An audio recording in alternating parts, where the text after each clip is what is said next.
Last month marked the worst January for job layoffs since 2009, according to a new report. So, according to outplacement firm Challenger Gray and Christmas, U.S. based employers announced more than 108,000 job cuts in January, marking an increase of 118% from the cuts announced the same time last year.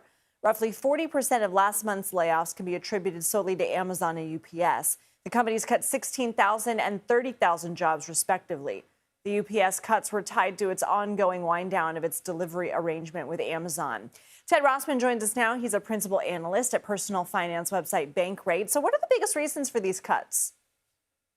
Well, there are a few things going on here. There's a lot of uncertainty that's been interjected into the market really ever since tariffs were announced last April. We haven't totally recovered from some of that shock to the economy. Businesses are in kind of wait and see mode. The artificial intelligence boom is also leading to some layoffs. I mean, in some respects, it's good that people are more productive. It's just not as good that people are losing jobs or not being hired as a result. Some of the sectors that have been most affected include technology, transportation, and healthcare. Let's talk more about the industries and why they're seeing the biggest cuts. Yeah, healthcare is an interesting one because that's actually also one of the areas where we're seeing the most hiring. So that's a little bit weird. We're seeing a lot of hiring and firing. There's been a lot of mergers and acquisitions and kind of shakeouts in the healthcare sector. We're generally upbeat about the future of healthcare. We have an aging population. We have a great need for healthcare workers. So that one's not as much of a concern. I would say also that in the long run, we're pretty upbeat about things like technology and transportation as well, just because we continue to live in an ever more so tech savvy culture. Transportation, I mean, you talk about e-commerce and just how important that is. So some of this may be kind of temporary noise as there's a bit of a recalibration.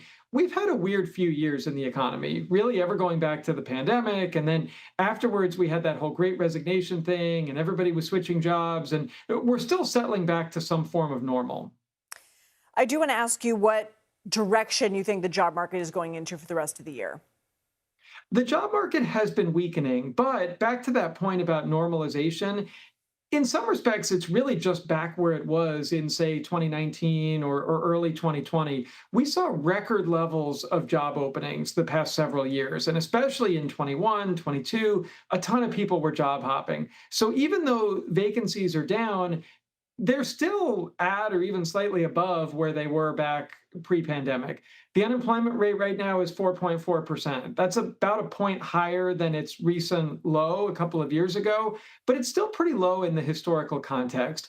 I get the sense from Federal Reserve officials and other policymakers that yes, there's been some weakening in the job market, but they feel like it's reaching kind of a plateau, that it hopefully won't get much worse from here.